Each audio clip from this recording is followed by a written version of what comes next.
Homework 24, page 321, section 5.3. This is really weird. Numbers 3, 7, 11, 13, 17, 21, 25, 29, 47, 49, 69, 67. And this is due next Tuesday, the 11th.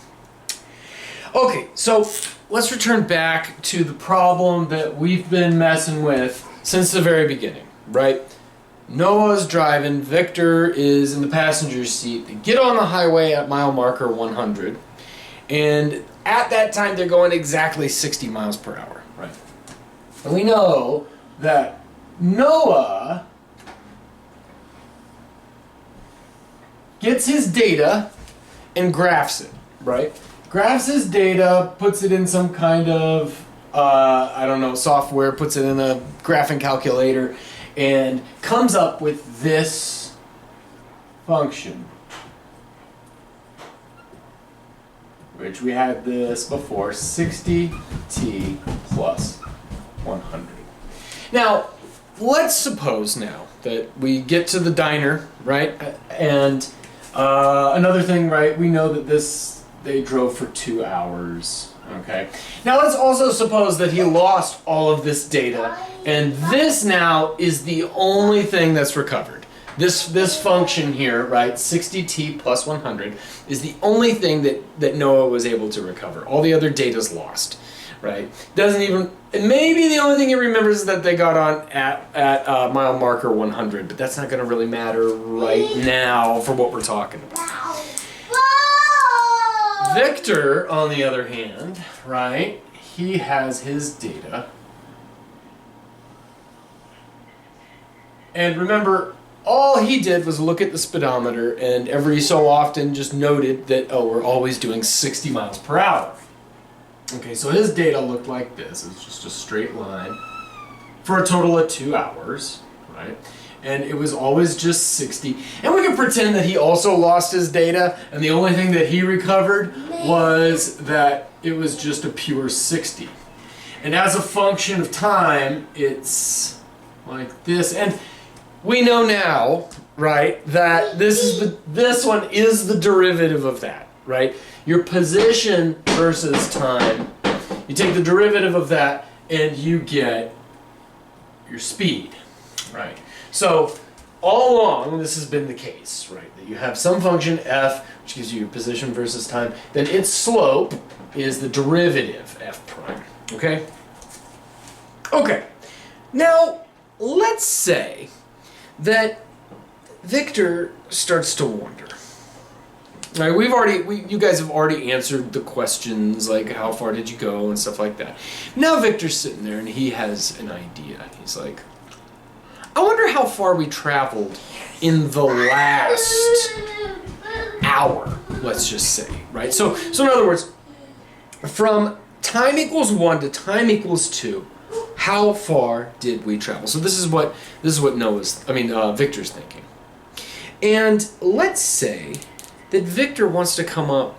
Oh wait, we're not there yet. I'm sorry. I'm looking ahead of myself. So what's he gonna do? What's Victor gonna do? He's going to say, okay, in the last hour, so from time 1 to time 2, how far did I travel? And what's he going to do? Well, you could just say, well, 1 hour, you drove for a total of an hour at 60 miles per hour. You drove 60 miles. But let's try to think about this in terms of the calculation here. What have you done, right? You've taken this time, this interval, right, in particular, 2 minus 1, that's the total time that you went, times the speed, right, which would be 60 miles per hour.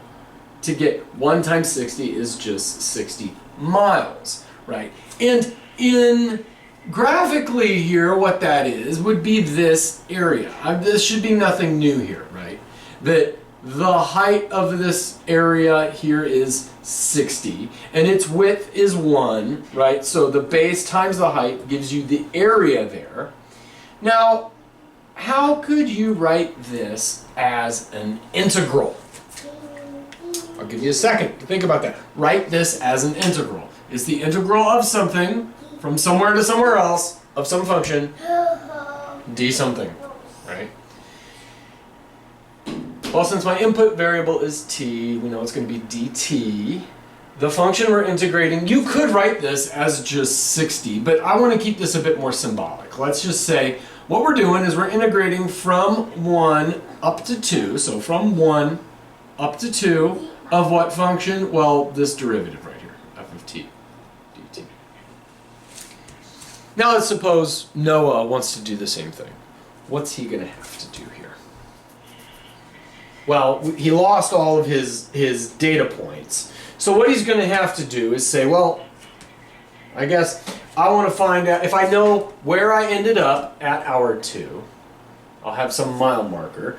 And then if I know where I was back at hour 1, I'll get another mile marker. And so then I'll be able to get the total distance. Right? So that's what he's going to have to do. He's going to take his 2 and plug it into f and get out whatever that is, f of 2.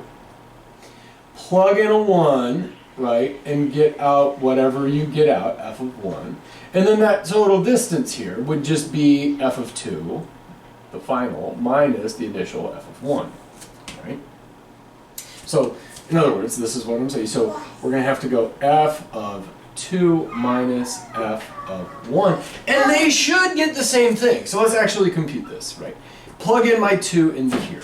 And I get 60 times 2 plus 100. Minus off my f of 1, which would be 60 times 1 plus 100. And that's the same thing as my f of 2 minus f of 1. Now let's see, that's 60 times 2 is 120 plus 100. Minus 60 times 1 is 60 minus off the other 100. It's nice that that constant just kind of cancels out. We don't really need to worry about that. And you get 120 minus 60, which indeed is 60. You did it. You went a total of 60 miles. So that's nice. You guys would get the same thing.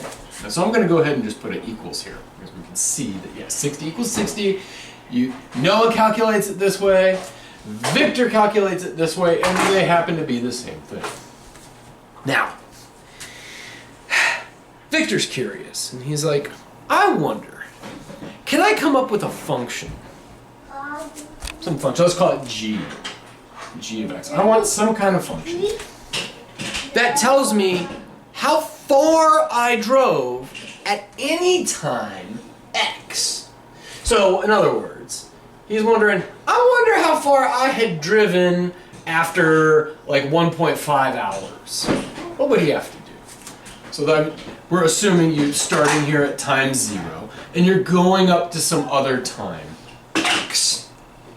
Well, let's just put that x right there. It's like, how would I calculate that? Why don't you figure that out?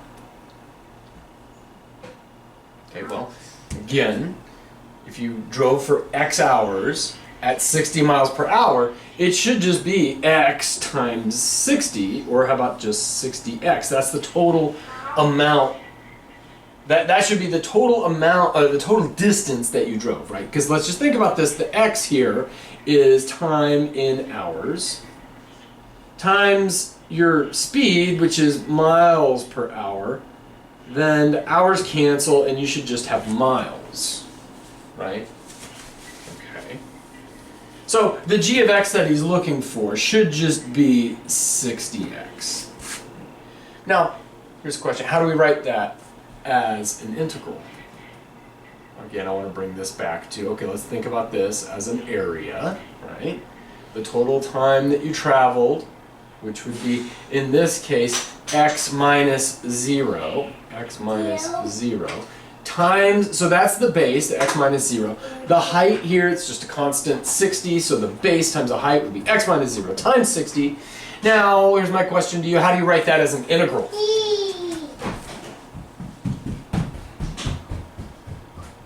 Well, you're going from, on the interval, you're going from 0 up to x. What function are you integrating? This function, f prime of t, dt. The dt tells us what the input variable is. Now you can see why I made a thing about that, right? Because now we have another variable here. Your x, how long you've been driving, is another variable. And if you're in the habit of just always using x's and stuff, you might mess some stuff up, right? There may be a time where you want to introduce a variable right here, and so it's really nice to be able to look at this formula and say, whoa, whoa, whoa, whoa, whoa, wait a minute. What's the input? Like, this is a function. There's my function. What's the input here? Oh, the input is the dt here. And now now check out what we just did here, right? We just said that this thing here is a function of x. Is this legit? Can we do this? Well, yeah, because think about it. Like this, we just calculated that this thing is a function. And it turns out it really doesn't matter what f prime or f or whatever may look like. You're defined by saying, here's some function f. Actually, let's use something else. Let's call this function h. Let's call it h of t, and here's my t-axis. Then you could make up a function and say, okay, let's make up some function g of some input variable, and we'll call that variable, oh, I don't know, x. And we could define it by saying it's just the area from some point, let's say 0, under this curve up to x. So from 0 up to x of what function? This function, h of t dt.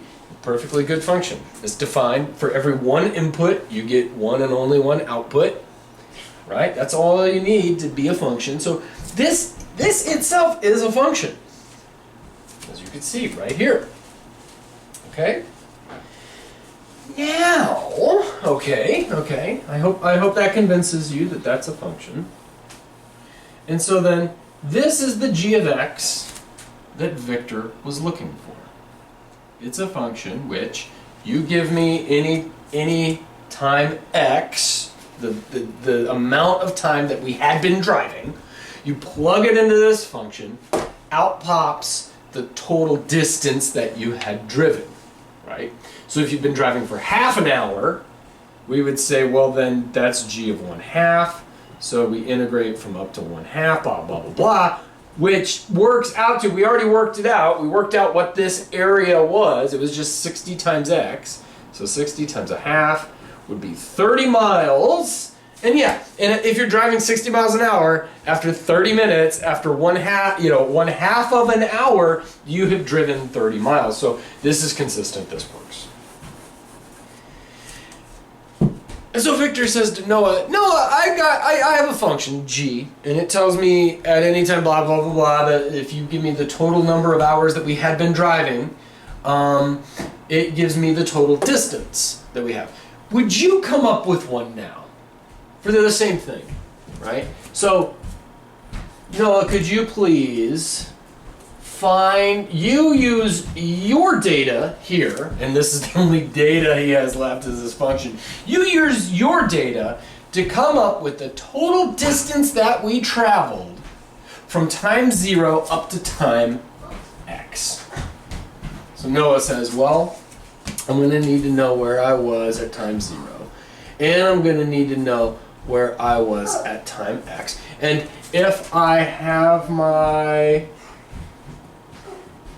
location at time x, and I have my location at time 0, then the distance that I've traveled would be basically where I ended up, which would be that position, minus where I started off, which would be that position. And so it's kind of the same thing. I would take my f of x and subtract off my f of 0 right there.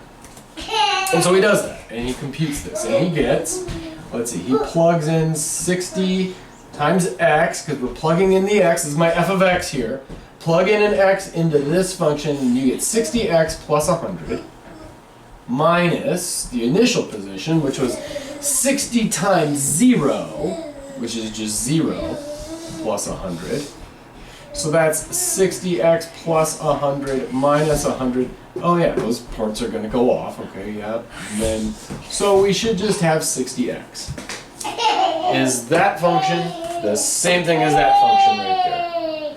Yes, indeed they are. They are the same function. I'm going to get rid of that g of x here for a minute and just say, okay, so it looks like that one way of computing the distance is the same thing as another way of computing the distance. Cool. Okay, now finally, Noah says, you know what, I wonder if we could generalize this a little bit. Instead of finding the total distance that we travel at time x from 0, why don't we try to make this a little bit more general and say, how far did we travel over some interval of time? And Victor's like, what are you talking about? And he's like, just check it out. Like, if instead of saying from time 0 up to time x, maybe we started at maybe if we want to say how far did we travel from 0.5 up to time x, or maybe from time 1 to time x, or how about from any time, let's just call that time a. From any time a up until time x. Why don't you, Victor, come up with a function that tells us the total distance we traveled from time a to time x. So Victor goes, okay, how would I do that? Well, if you know your time a, you do that. Okay, so it would be from time a to time x. Of course, Victor might not go right to there. He would just say, wait. So from time a to time x, so then that total time would be x minus a. Minus a.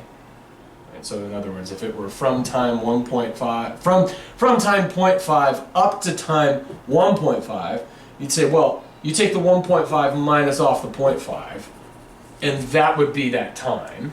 Yeah, and so he says, okay, yeah, okay. So then, yeah, the final minus the initial is the total time that we've traveled times the speed at which we were traveling.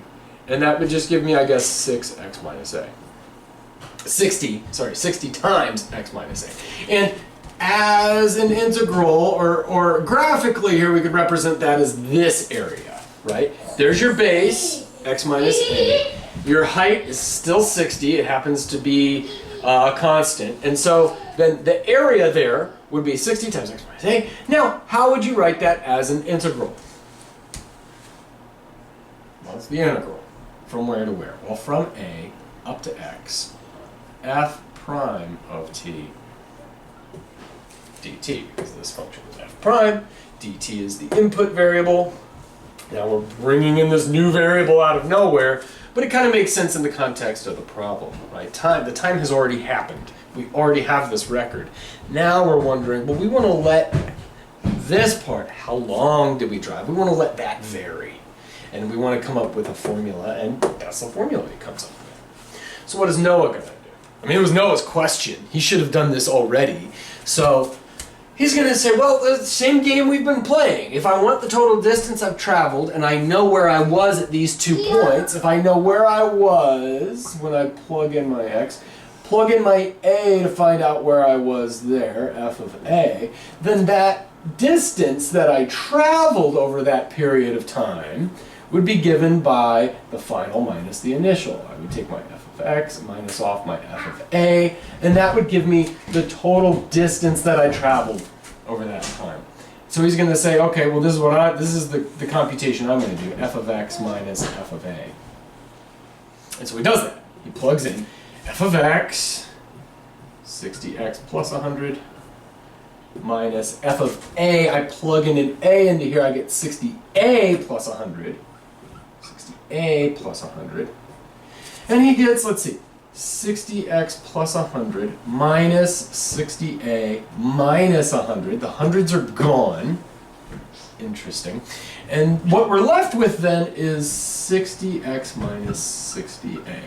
And they look at their results and say, oh, no, we didn't get the same thing. Darn, it's not working. Oh, wait. Oh, no, yes, it is, because you could factor out the 60. X minus a, right there, it's the same thing. Right? And so now, you notice, maybe you notice something. These two things are equal. Right? When you're integrating the derivative of a function from 1 to 2, it's the same thing as taking the original function, taking f of 2, minusing off what you got at f of 1. You have the derivative of a function. and you integrate from 0 up to x, you get the same thing as if you took the original function, plug in an x, and subtract off the original function, plugging in a 0. Now even this is about as general as we could get here. Like, look at this, like this right here. This apparently, it looks like if you have the derivative of a function and you integrate under it over any interval from a up to x, it's the same thing as taking the original function, plugging in an x and subtracting off what you get when you take that original function and you plug in an a. And now here's the question is this true in general? Or is this just some artifact of this thing being a line and this thing being a line? Like, this is probably the simplest example we could use here, right? Where we have some line with positive slope or some line with a non-zero slope, and then you take its derivative and you get, well, a line with 0 slope. Maybe this only works when you have a setup like this. Or is this true for every function? Now here's the thing. Right now, we want to try to, this is what we're going to do. We are going to try to prove that this is true for every function, or rather, every differentiable function f. Doesn't make much sense if you're trying to do this with a function that doesn't have a derivative, right? So, we want to know if, let's say that f is a function that you could take a derivative. Is this true? But before we try to just plug along and prove that, what I want to do is see if maybe we could, let's look at a few more examples here. Or let's try this with maybe a slightly more complicated function. Let's try to see if this holds with a more complicated function. Because if we take something that's a little bit more complicated and we see that, oh, no, it doesn't work, then we don't need to waste our time trying to prove this in general. And this is something I suggest. I suggest that anytime you want to prove something, you try to just see if it works with some simple cases, right? Like, this is a very simple case. We're going to try something a little bit more complicated, but still pretty simple. Then we're going to try one more and just make sure, because you don't want to just go for it and try to prove something big if indeed it turns out, no, it only works in this special case, you'll never be able to prove it, you're going to waste a ton of time. So let's do that now, and we're going to use a slightly more complicated function here. Okay, so let's say that instead of, let's say that my derivative, instead of being f prime of t is 60, just go ahead and do it. Let's say that my derivative, f prime of t, is 2t.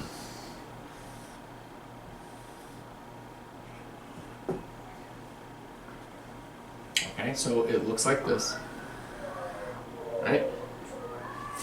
And we want to, and what we're going to do is find the area under this guy from some a up to some x. All right? So let's come up with a formula for that. All right? Yeah. Okay, so this is, I'm going to try this thing right here and say, okay, let's come up with a formula for this, where this a up to x, but now my f prime is a 2t instead of that. Well, that's just this area right here.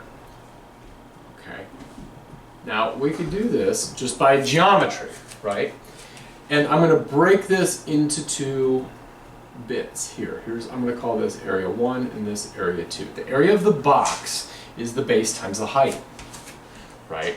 Now, what's the height? Well, when I plug in an a, I get out a 2a, right? And when I plug in an x, I get out a 2x. So let's just see this. The height of, so this is a1 plus a2. Now, the height of a2, right, base times height, the height is 2a, and the base, sorry, I did that backwards. The base is x minus a, right there. X minus a. Okay. Now, A1, area of A1 is going to be 1/2 the base times the height. 1/2 the base times the height. The base is still x minus a. 1/2 x minus a. Now, the height is going to be this right here, from 2x down to 2a. So 2x minus 2a. Now, I'm going to go ahead and make this a little bit easier. So I notice that there's a 2 there that I could factor out. So we have 1/2 x minus a. If I factored out a 2, I would have a 2, another x minus a. That's nice. The 2's cancel. That's a 2 divided by a 2. So that's the same thing as x minus a times x minus a, or x minus a squared. So a1 plus a2 is going to be the x minus a squared plus this guy right here, 2a times x minus a. Okay, so that's the area under here in terms of x and a, which it makes sense. It has to be in terms of both x and a, because if you change one of them, if you bring this guy out, you have more. So you change the x, it should change the area. You change the a, that should also change the area, right? So here's the question. If the derivative is 2t, so in other words, there's some function out there, f of t, and if you take the derivative of it, you get 2t. So my question is, what was the original function?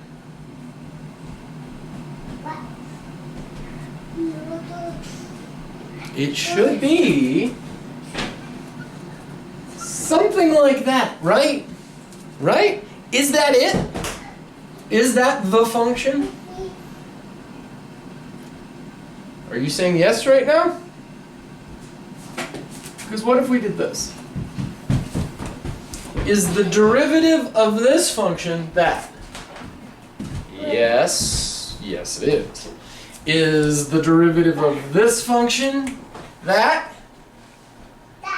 Yeah, you take the derivative of t squared plus 4, the 2 comes down, you get your 2t, but then the 4 goes away. What about this function? Yeah. What about this function? Yeah. In fact, there are infinitely many functions which, when you take the derivative of them, you get this. But every single one of them has this form right here. Sorry, that's supposed to be a c. T squared plus some constant. As long as c is a constant, then when you take the derivative of it, you get 2t plus a big fat 0 because the c is just a constant, and so you get that. This is called an antiderivative. You have some derivative and you're asking, well, what was the original thing? Well, you undo the differentiation process and you get an antiderivative. The problem is there are, in general, infinitely many functions that work, but they differ by a constant, right? Because in this taking the antiderivative, add or subtract any number to it, and you end up with a function whose derivative is this function. So, let's go ahead and do it this way. Here's my c. T squared plus c looks something like. So, will this matter? You're like, well, I mean, if c could be anything, surely that's going to mess up this left-hand side of the equation you're working on. Let's find out. So, I plug in, because this is the thing I want to find, right? So I have some a and some x. I have my a here, and we'll say x is here. Plug in my a. I have my f of a right there. Plug in my x. I get my f of x right there. And we're looking at the difference between those two outputs, f of x minus f of a. And so, let's see, f of x minus f of a. F of x is, I plug in my x here, I get x squared plus c. Subtract off what I get when I plug in my a. Plugging an a into this function, I get a squared plus c, which is the same thing as x squared plus c minus a squared minus c. And that's the cool thing about this minus thing, is anytime you have a constant hanging out there, the minus, when you do the minus, the f of x minus f of a, that c is just constant, so he's always going to disappear.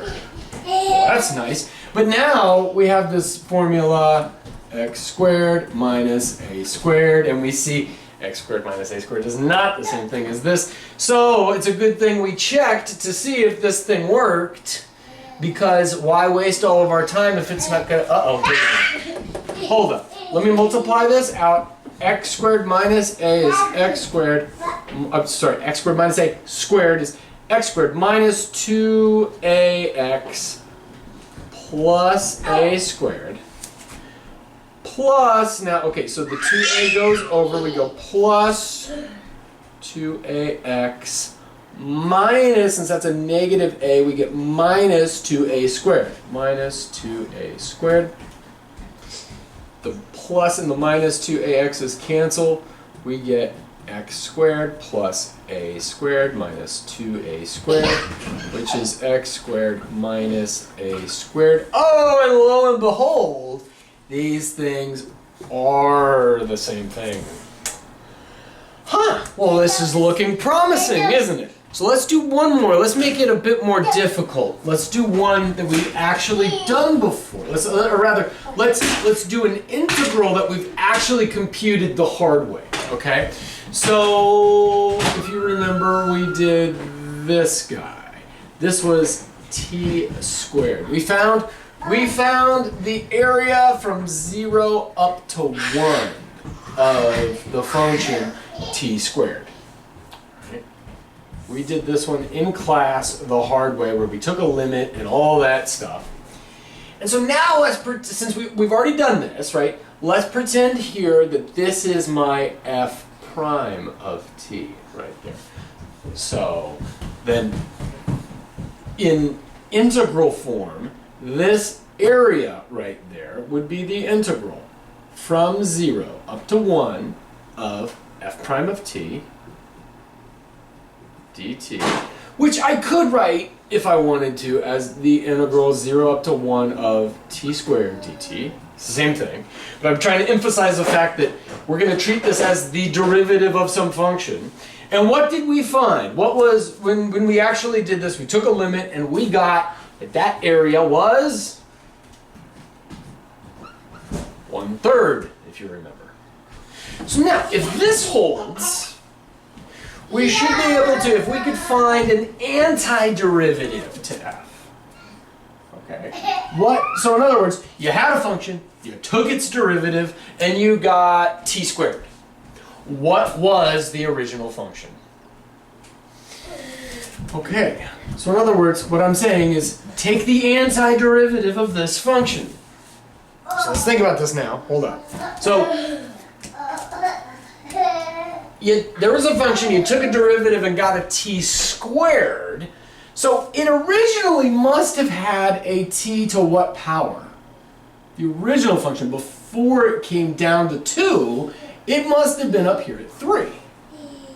But if you think that's your function, that's your f, then when you take an f prime, you get your 3t squared. That's not there. We're going to have something in the original function which kills that 3 when it jumps down. And so it's going to have to be a 1/3, right? So that this guy happens and you get t squared, yeah? Right? So earlier on I said we're going in one direction, right? You take a derivative and the power gets smaller. We're gonna go in reverse to where the power gets bigger, and this will mess you up so many times. This will always mess you up. You'll almost always, or you'll think, okay, I need to make the power bigger. Okay, the power gets bigger, and and I need a 3 over here somewhere, and you'll do that. And then when you inevitably mess this up, what I want you to do is, and I want you to do this every time you take an antiderivative. You have some derivative, and you're like, what was the original? You go back to here. Then just check it. Because if you think that's it, and you go, okay, well, let me just take the derivative. F prime is then the 3 comes down and we get 9t squared. Oops, no, I did it the wrong way. I probably should have divided by 3 instead. Divided by 3 instead. Okay, now let's check. If that were my original function, if I took the derivative of it, let's see, I would have my third, the 3 would jump down, I would bring this guy down to 2, those would cancel, and I'd have my t squared, which is what I'm looking for. But is that the only function that has that property? No, you could have added anything plus a constant. Plus a constant.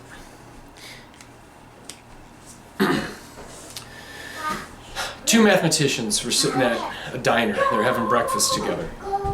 One of them is complaining, saying, "Man, it's so sad. There's so many. Hardly anybody knows anything about math anymore. Education has really gone south in this country, and blah blah blah." And the other one is saying, "I don't know about that. I think people know a bit more than you give them credit for." And they go back and forth on this, and they're arguing, and et cetera, et cetera. And so finally, the one is like, "No, it's this is just ridiculous. Nobody knows anything about math. I gotta go to the bathroom." So he goes off to the bathroom. And the other guy's sitting there and he thinks, "I have an idea."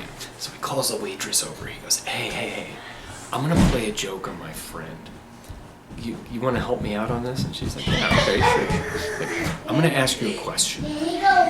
And I just need you to say 1/2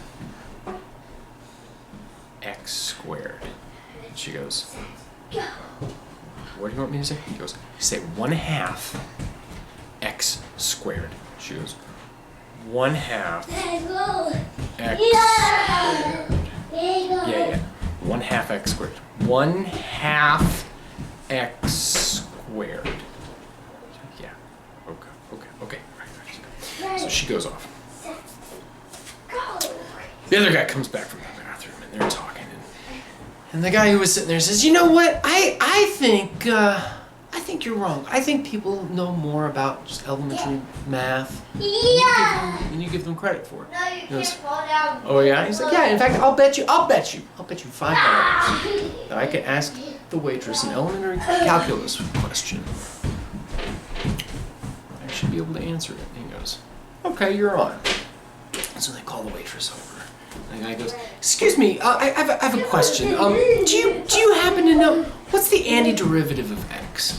And she goes, 1/2 x squared. And so she goes to walk off, and then and then the other guy's surprised. He's like, "I'm actually pretty impressed." And as she's walking away, she turns around and goes, "Plus a constant." So always plus a constant, right? You take the antiderivative of something, and you need that constant. And so, here we go, right? If your so if your derivative was x, what was your antiderivative? Your original function before you took the derivative, well, it would have to be x squared. But then, like we said, right, you know that when you take a derivative, the power is going to come down, and if you don't see that power out there, like we don't here, right? We don't see the power there. Well, then you're going to have to divide by it. So that's why the waitress said 1/2 x squared. He instructed the waitress to say 1/2 x squared, but if you add any constant onto there, like 7, then when you take the derivative, you would still get just plain old x, right? So this plus a constant thing is going to be very, very important moving forward. Not so important for this, but you're going to need to know about it. So, okay, let's just check. So again, I want to double check. Now that I've found an antiderivative, let's just check that when I take its derivative, I'm going to get 3 squared plus a 0. Is that the same thing as that? Yes. Okay, so I have a proper antiderivative here. So what this says then is I plug in an x minus off what happens when I plug in an a, And let's just think about this thing. Oops. So this is like a cube, but it's been shifted up by a factor of c, or up by c units. And so I want to plug in an a, and I want to plug in an x. I plug in my a, and I get my f of a. Plug in my x, I get my f of x. Now let's figure out what those are. F of x minus f of a is plugging in my, oh, and I'm sorry, we had an actual x and a this time. So I want to plug in a 1 and I want to plug in a 0. So I'm plugging in my 1 as my right hand limit and my 0 as my left hand limit, or my upper limit and my lower limit of the integral. Plugging in a 1 gives me 1/3 1 cubed plus some constant. Then I want to subtract off 1/3 0 cubed plus a constant. That's the same thing as 1/3 times 1 plus c minus 0 is 0 minus c. The c's go away and I get 1/3. Whoa, this is looking good. It's looking really good. Now you kind of see why I said, okay, we're going to take some limits. We're going to find out Riemann sums. And just like we did with this, we had to come up with some kind of formula for the ith area. And we had to sum it and then take a limit and all that. But from now on, what you're going to be doing is saying, well, hold up. I need to integrate this function. If I could find its antiderivative is 1/3 t squared plus a constant, which is going to go away when I do this, and then we're going to do this and say evaluate it from 0 to 1. And this, I'm just going to go ahead and introduce this now. You'll see this in your book too. This right here, where you go, you have some function f of x. And then you do some numbers here, say a and b. What this means is that you take the b and you subtract off the a right there. Okay? And you can see, oops, that should have been a cubed. You should have caught me. Why didn't you say something? Okay? So you take the antiderivative and you do this thing, right? You plug in the 1, you plug in the 0, you subtract them from each other, and it's way easier than doing the sum. So that's where we're headed with this. But now, this looks plausible now. This looks like a plausible thing that could be true, so now we're gonna try to prove it. This is the thing that we want to prove. But to get there, we're gonna need to reframe this question a little bit. And one of the reasons why we're doing this is because right now this is what we want. We don't want to start here by assuming that the relationship between this thing, which right now, I'm going to call it just g of x, right? In other words, this minus f of a is always like minus some constant, right? This is like saying you have minus f of a could be plus any constant, right? Like if minus f of a is like -6, then minus f of a would then be like +6, right? So it's just once you plug in your a, it's like a constant, and so we have this kind of thing. Let's just call this g of x for right now, okay? Let's call this difference here g of x, because x is the only thing that's varying here, okay? And another thing is we don't know a priori that this has this derivative relationship. We don't want to assume that ahead of time. So I'm just going to rewrite it like this, okay? So in other words, what I'm going to do is I'm going to say let g of x equal the integral from a up to x of some function, just f of t dt. So again, here's your picture, right? You have some f of t, and what we're doing is we're going to integrate from a up to x, and you could see that depending on the choice, that F of t is just, he lives there on the t-axis. He's not changing. F of t is just what it is. The thing that I'm varying now is x. And you can see that as we change x, we change the area. You make x go this direction, he gets bigger. Or it could be that f of t does something like this, in which case, as x gets bigger, the area gets more negative. It doesn't matter. The point I'm making is that g is a function. It's a perfectly good way of defining a function. Now we have to assume a couple things about f here to go on. So we're going to let g of x equal this, where f is continuous on some interval a to b.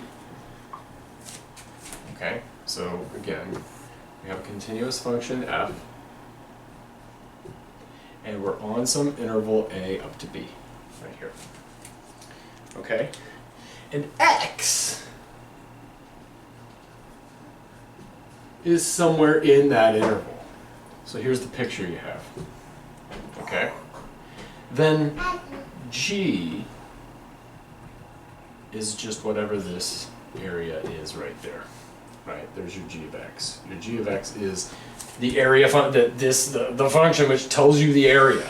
Same thing that Victor derived earlier. It was like, I wonder what the area of this is for any given x and any given a. Well, you can do your calculations and find your function, and this is what it is. And this is how you write it symbolically. Okay? So then what we want to show, right? The thing we're trying to show is that g prime of x is equal to f of x. Does that make sense? Just chill out, chill out. Because if you think... okay, one second. There you go. So let's think about this, right? Because the way we had it before was that f of x minus f of a, which is just some constant, right? F of x, let's say plus c, is equal to the integral of the derivative of the thing from somewhere a up to x, right? And you can kind of see that, okay, when we rename this thing, what we're saying is, here's some function, you take the derivative of it. Here's some function, you take the derivative of it. So this, I know over here we're changing a lot of variables around and stuff like that. The thing to remember is what we discovered was that this, from a up to x, f prime of t dt, this is what we discovered by doing a bunch of calculations and stuff. And the thing to remember is when Victor wanted to figure out what that was, he got some function of x, right? And what we're saying, what this says is the relationship here is that this function, whatever it is, when you take the derivative of it, you get the thing that's in there as a function of x, okay? So, again, we don't know. We don't want to assume that the thing in there is a derivative. That's why we're saying you just take some function and do that. This is where we're going to start with this thing right here. We don't want the derivative thing to already be assumed in there. You don't want to start with the thing you're trying to prove. So we're rephrasing the stuff we've discovered. We're rephrasing it like this, right? But I think you see the thing here, because we know, well, we've discovered that this thing is the antiderivative minus some constant or whatever, right? And so when you take the derivative of the antiderivative, you get the thing that's in there, right?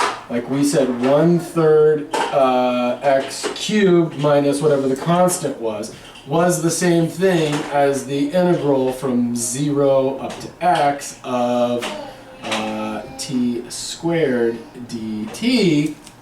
And so this is kind of what we're saying. If you take the derivative of this thing, it's this thing, but when you call it x instead. Right? That's what we're saying here. So this is the thing that we're trying to prove. I hope this makes sense. I wish you were here so I could ask for clarification, but here we are. So let this function be defined this way. Where f is continuous on an interval and x is somewhere in that interval, then g prime of x is f of x. That's what we want to show. So, in order to show that, let's compute what g prime is. First off, note that g prime of x is, by definition, the limit as h goes to 0 of what? G of x plus h minus g of x all over h. So to that end, okay, let's just start with this side, and we'll get to the over h part in a minute. Let's just break this down bit by bit. Let's just see.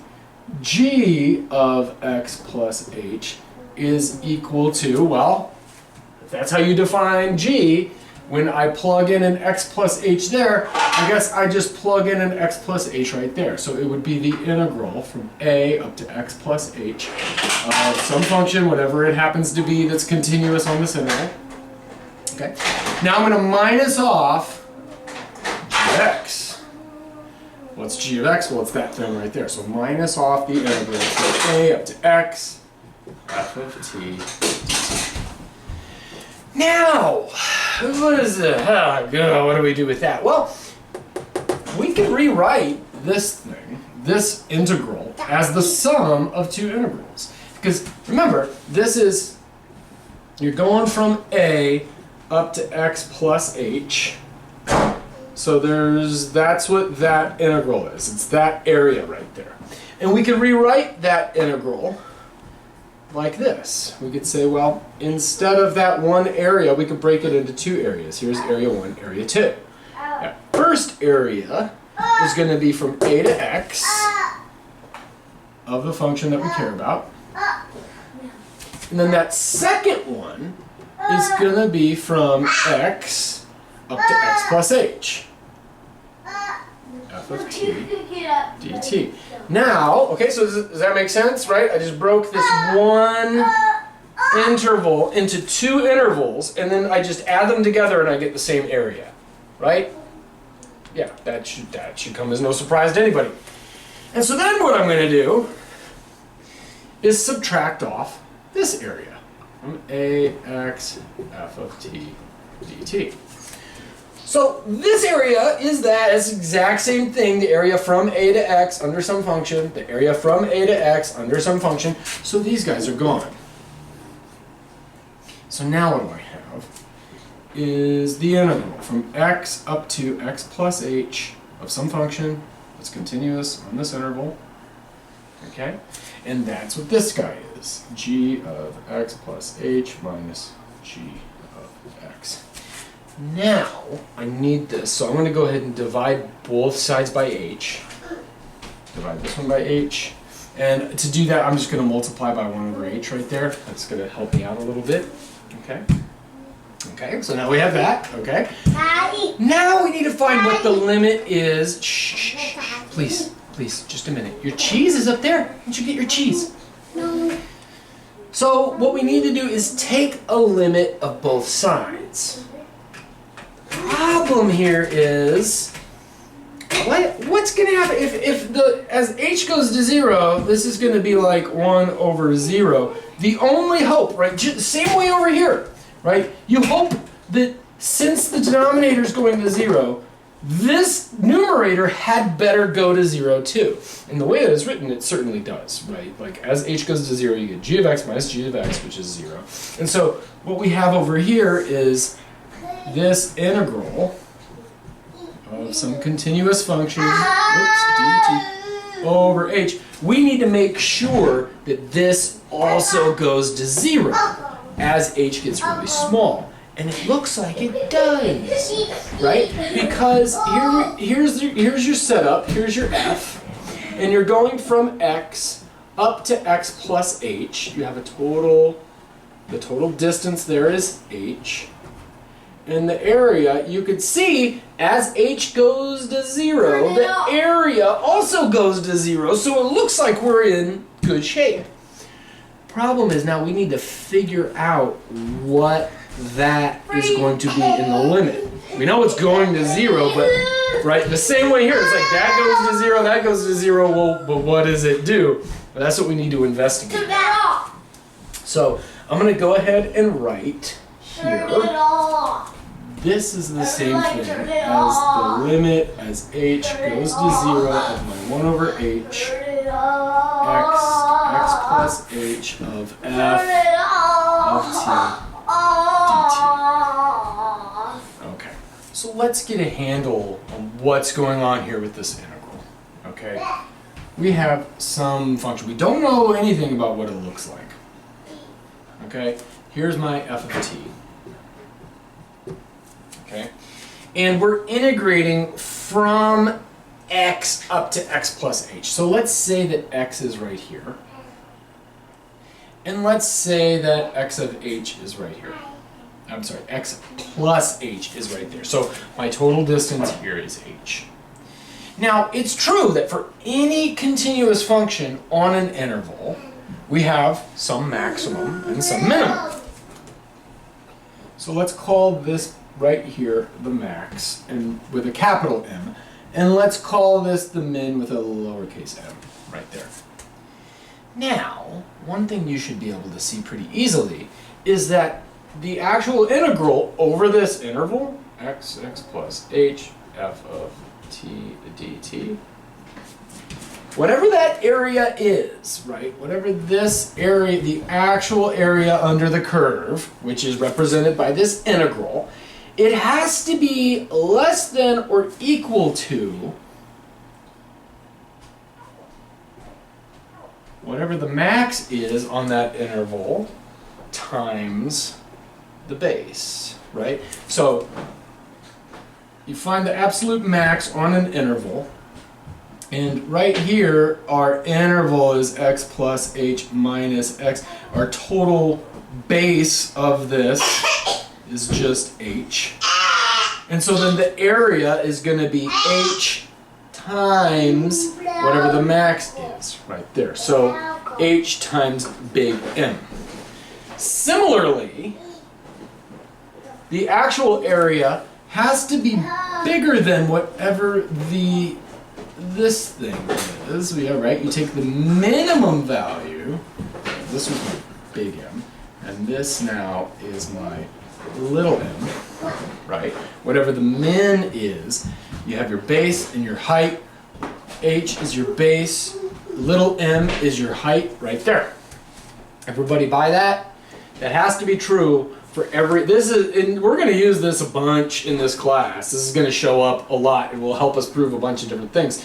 But it's just this principle, and like you could just look at it and see like, well, yeah, if this is the area you care about, then if you take the absolute max on that interval, then you're going to get more area. And if you take the absolute min on that interval, you're going to get something smaller. And that's all we've set up right here. Okay? Now here's the hard part. This, since the function is continuous, then this m corresponds to some input here. Let's call it u. And whatever that value is, whatever that little m is, it's what you get when you plug in the u into f. So this is f of some u right here. Similarly, this max value, because it's continuous, it has some input, let's call it v, so that when I plug in my v, I get out an f of v right here. So I'm going to rewrite this to say h times, instead of my m, how did we find what the minimum was? Well, we plugged in some value and got it. What value did you plug in? I guess u in this case. Okay, so h times f of u is smaller, because that's just the base times the height. What's the height? F of u, right? That's the height. The base was h. You compute that little area. That little area is smaller than the actual integral we care about. But that integral we care about itself is smaller than the big one. How did we get the big height? Well, there was some v, we plugged it in, we got an f of v, so the height is f of v, the base is still h, so that's h times f of v. Okay? So this thing right here. Now check this out. Look at what happens. Look what happens when I divide everybody through by h. Divide here by h, it goes away. Divide here by h, and we get, oh, lo and behold, the thing we're trying to get a handle on. 1 over h. This is the thing we're trying to investigate. Divide this guy by h, and we get f of v. So now, this is going to help us. Because now we can see what's going to happen as h gets really, really small. So now, this may not, we'll do this a little bit. What we imagine now, we're going to let h get small. And what happens is that this changes a little bit, right? And once we get to here, let's say now h is smaller here. Okay? And so we can forget about all of this stuff here for right now. And say, as h gets smaller, x plus h. Now, okay, it looks like v, the max is still that guy right there. But now we have a new min, a new u, which I guess happens to be here, but that's cool. Okay? Because what are we going to do? We're going to let it get smaller, right? We're going to let h get smaller, and he's eventually going to come down to here. And it looks like, okay, there's my x plus h. It looks like my min value, it actually kind of, if I do it even a bit more, it looks like now once my h is here, so we're here at x plus h, now it looks like my min u, the minimum value is still, well, it looks like it's the same thing as x. Well, that's cool. Okay? So my x happens to be my u right here. And I'm going to keep going, right, and keep going, and you can imagine what's going to happen. Is that as h gets smaller and smaller, eventually, it's like we're really, really zooming in on this function right here. And we have our x, and we have our f of x right there. And then, yeah, I guess my v would be whatever this is, but as h gets smaller and smaller, both u and v are going to get arbitrarily close to this value. Right? So like my v would happen to coincide with this guy, but in the limit, right, the max and the min are both going to go to this value until like we're getting really, really, really, really, really, really close, and I have my x right here and my x plus h is here. I guess our min might be the f of x itself and the max is whatever this is, but both of them, as h gets really, really, really small, both of them are going to go to f of x. In other words, what I'm saying is that the limit as h goes to 0 of f of u, it goes to f of x. Right? How can it not be? Right? You have any function that looks any way. As you get closer, you take its minimum value, and like maybe f looked like this. And here was my x. And here's my x plus h. Well, the minimum value, I guess it looks like it's right there, so that would be my u, right? The f of u would be here, because that's the minimum. But as it goes in, he comes up more. F of u would be right here. And he keeps going up and up and up. And eventually, when h gets to 0, f of u, the smallest value it takes, is the same thing as f of x. Ditto right here. Lim as h goes to 0, f of v, which is the output from the biggest, right, the max over here. He's also, no matter what, how high or how low he was, he's going to end up at the same value right there as you make h get arbitrarily close to x. So in other words, the limit is f of x. Now we could just take a limit of both sides, or of all sides of this thing. And so we found that this was true, so let's get him up here. F of u is less than or equal to 1 over h times the x plus h t dt, which is less than or equal to f of v.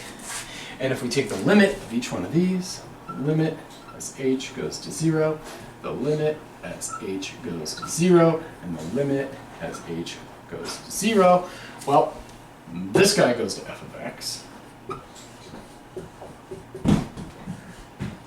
and this guy goes to f of x. And so whatever's in between them, remember the squeeze theorem, right? If this guy goes to L, and this guy goes to L, and someone's stuck in the middle, right? Remember, real quick, this is how we did this one. We said -1 is less than cosine, which is less than 1. And so if you multiply every one of these through by x squared, you get that. And then you take the limit as x goes to 0, and you get, well, this guy goes to 0, this guy we don't know the limit as x goes to 0 of x squared, because that's the thing we're trying to find. And you take the limit as that goes to 0 at 0. Well, it has to get squeezed in between, right? And so the limit must be the same thing as the outsides, and therefore, since this guy has been squeezed, the limit f of t dt as we go from x up to x plus h, then this limit right here, just this thing, must be the same as f of x, which is what we wanted to show. G prime is this by definition, which, as we worked out, is the same thing as this right here, this limit. And we just showed that this limit is between the min and the max, and as h gets small, the min and the max both go to f of x. And so this thing in the limit must go to f of x, and that's what we wanted to show. That goes down here. Boom. What we just proved is called the fundamental theorem of calculus. But part 1. Because, as you saw, right, when I was setting all this up, our motivation was that it had something to do with the difference of the original function. Given something like this, if you take the integral of a derivative, it has something to do with the difference and stuff like that. That's part 2. In order to prove part 2, we need part 1. Okay, but part 1, and like I said, this is just another way of framing what we said earlier. And this one actually turned out to be, you could just prove it, right? So that's nice. And again, we're going to prove part 2 in a second, which has to do with the difference thing. But it's good in its own right, because it lets us answer questions like this. They're very often in mathematics and physics, etc. You have functions that are defined this way. You have some integrand, and you're integrating over an interval, and the variable here is this. This occurs all the time in probability, etc. And for whatever reason, you might need to find the derivative of this function. Well, let's just look at this. This tells us that g prime of x is equal to, well, whatever this function is, right? Like the f, that's whatever's in here. That's the f part. It goes from, there's nothing about an a over here. In fact, the a is going to go away when you take a derivative of it. But it's basically, as long as you're going just a plain old x, well, this says that you just replace the t's with x's. Because we have the same setup. We're just integrating up to x. And so, this would be this guy right there. That's what this theorem says, and now we got it. Now, this gets a little trickier when you're not integrating to x itself. So here's another example. So this was problem number 8 from your homework. Now number 14 is a lot like this. Number 14 says, okay, we're going to find this, but now instead of integrating from there to there, we are doing from 0 up to x squared. We have root 1 plus r cubed dr. Huh. Okay, now, what do we do with this? Well, remember now, one way to think about this is this thing, and we're going to get into this when we do fundamental theorem part 2. Say, this thing, whatever it is, this is like my f of t, or my, in this case, f of r right here. We have some interval, we have an f of r dr. And so there's like, we can imagine then that this thing has some antiderivative, right? Like whatever it happens to be, let's just call it big F of r. And it happens to be the case that when you take the derivative of big F, you get little f. Another way we could frame this is to say, pretend that's a derivative, etc., blah, blah, blah. But this is what we have. But now, right, this tells us that it would be whatever this f is, but not at x. In fact, it would be x squared in there, right? Like, if this were the case, sorry, I'm not making this clear. This theorem tells us that g prime of x is going to be whatever I get, but now, instead of the x being there, it's got to be x squared. But then, what happens when you take a derivative of something and it has a function inside of it? Well, we have to then multiply by the derivative of the inside stuff, right? So we take the derivative of what's inside. Okay? So that's the tricky part there. You have to remember chain rule here. This just gives you, hey, whatever symbol shows up there, it shows up there, but then you're taking the derivative of it, and so you would have f of whatever x squared is times, I guess, times 2x. The f is this function here, so it would be 1 plus x cubed times 2x, like that. And your book sets it up like this. I think it's easier once we do fundamental theorem part 2 to actually show why this is the case. So if you don't want to commit this to memory quite yet with the different, when you have something that's not just a pure x, I don't blame you. Give it a second until we do part 2, and then I will re-explain. I'll go over this one again and explain it a little bit differently, and that's the way I like to think about it. So at any rate, that's what we're going to do.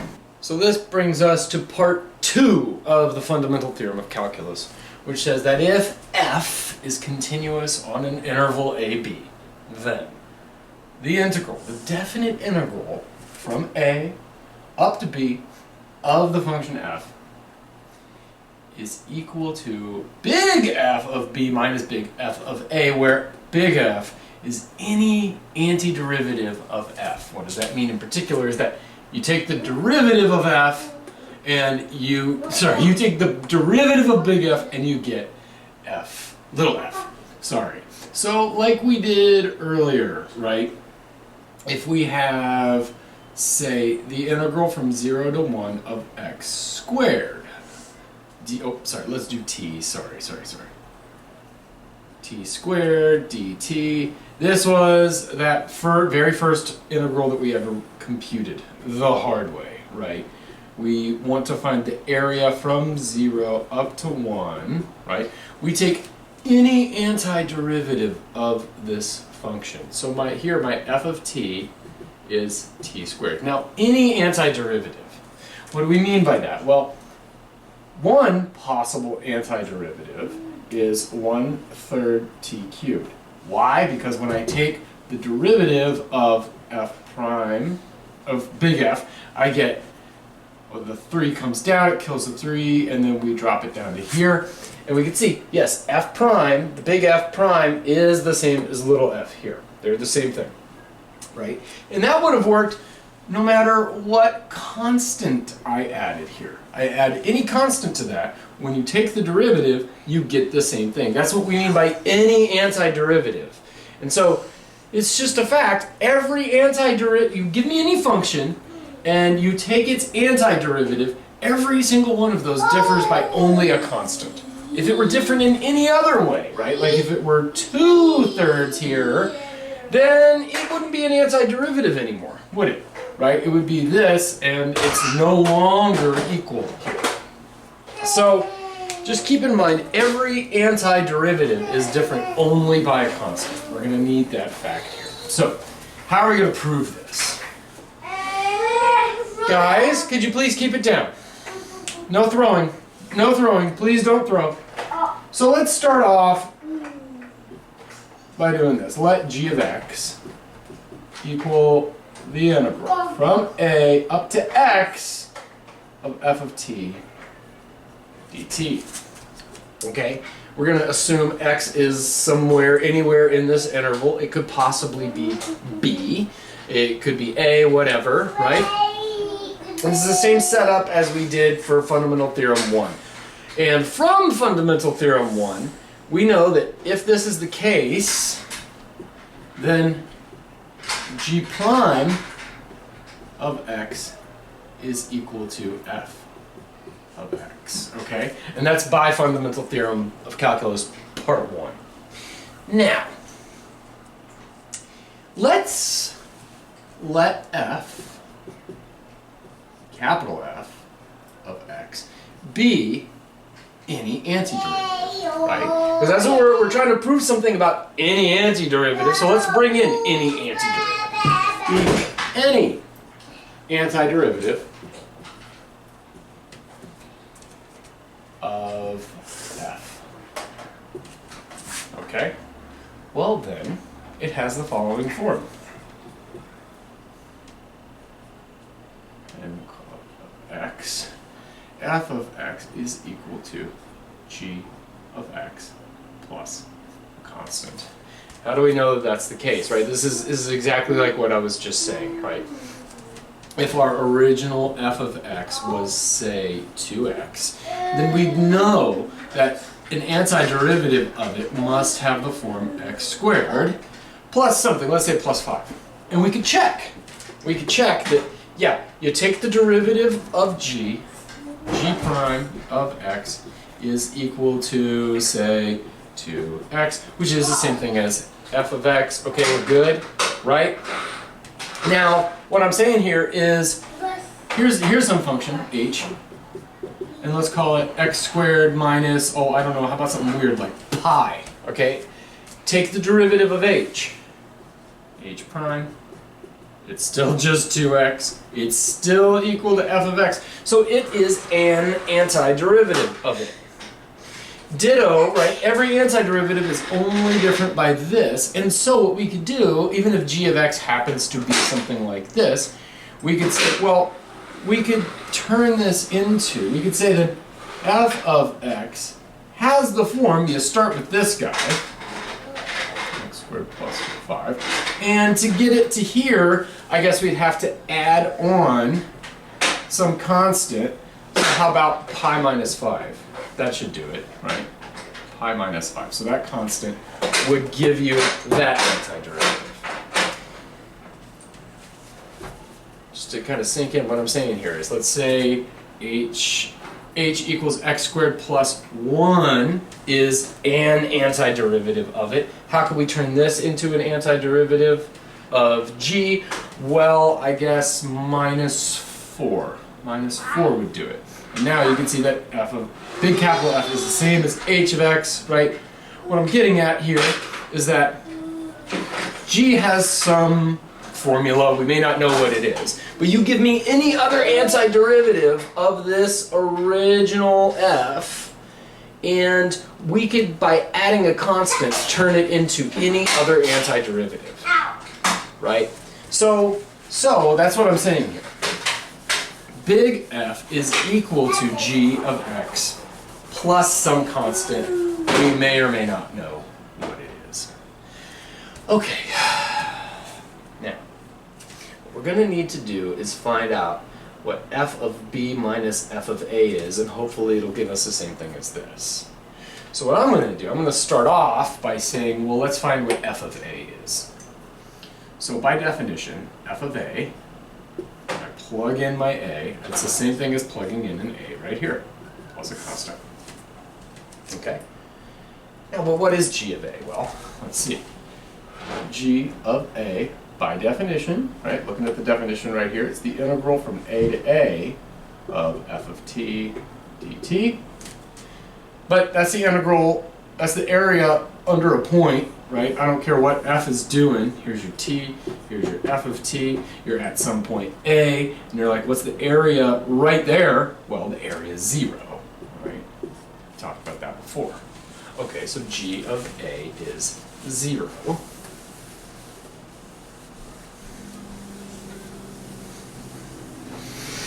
Okay, so now what's f of b? Let's see. F of b is g of b plus c. Okay, nice. So now let's subtract these off from each other. So now we're working on the right-hand side here. We have f of b minus f of a is, okay, f of b is g of b plus c minus off f of a is g of a plus c. Okay. Which gives us g of b plus c minus g of a minus c. Just a minute, buddy. Just a minute. The c's are gone, and we're left with g of b minus g of a. But as we just noted, g of a, by definition, has to be 0. So this is just g of b. But again, by definition, g of b is what I get when I plug in a b right here. And so, by definition, I'm going to plug in a b. And now all that says is we integrate from a to b, f of t dt. And that is what we wanted to show, right?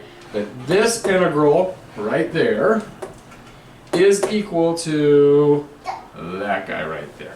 And as we saw at the first example we did, when you do this subtraction thing off, it doesn't matter what constant you had added to it, right? Just like when we were doing, we said that an antiderivative of x squared is 1/3 x cubed plus a constant.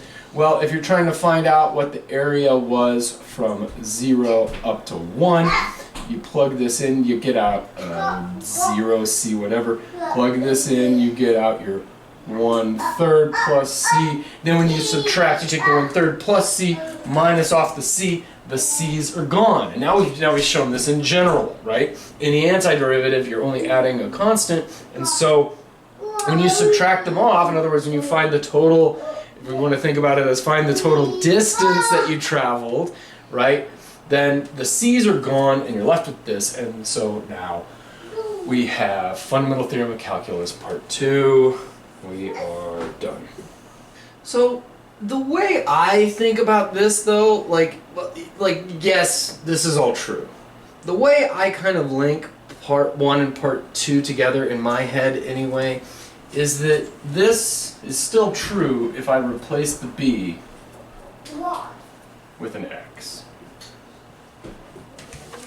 Right? And so, now, in your homework, numbers 7 through 17, and I've given you 7, 11, 13, and 17, but in numbers 7 through 17, it says, use part 1 of a fundamental theorem of calculus to prove something, something, something. That's not how I think about it at all. What I think about is I use kind of like the combined thing together to do what it's asking you to do. So, for instance, I've already done a couple of these, but let's do a slightly more difficult one. Here's number 16. Number 16 says, y is equal to the integral from 1 up to cosine x of 1 plus v squared, 1 plus v squared, raised to the 10th power, dv. Now, I don't think about part 1 as telling me how to do this. What I think about is part 2, right? And so what I'm going to do is this. The way I think about this is I'm going to say, okay, this thing here is some f of v dv. And we're integrating over somewhere, right? Now, what that means then, from a up to something, whatever that is, says, well, whatever you find some antiderivative of this, right? And you plug in the thing and you minus off whatever it is here. And this is some constant. In this case, it's just 1, right? So you plug in a 1. Whatever this crazy function happens to be, which you can figure it out, but whatever crazy function this happens to be, once you plug in a 1, it's just some constant. And what we want to do, oh, I didn't even tell you what it is. I'm sorry. It says use part 1 fundamental theorem to find the derivative of the function. So in this case, we're kind of thinking about this as a y of x. It doesn't, in this particular one, it doesn't give you explicitly. So let's suppose that it did. Let's call it y of x. Okay? Now, so in other words, it's saying that y of x, there is a function, y of x, and it's equal to the antiderivative of this thing, evaluated now at cosine x. See, that's how I like to think about this thing right here. And so if we want to find the derivative of this, what we're going to need to do is say, okay, we have some function y of x. What is it? Well, it's equal to f of cosine x minus some constant. You plug in a 1 into whatever the antiderivative is and you get out some constant. Okay, cool. So now when we take the derivative, right, take the derivative here, take the derivative here, we get that y prime of x, the thing that we're looking for is, well, f prime of cosine x, but now we use the chain rule, right? You took the derivative of the outside stuff, leave the inside stuff alone, multiply by the derivative of the inside stuff. Take the derivative of cosine x, and it's negative sine x, multiplying those things together.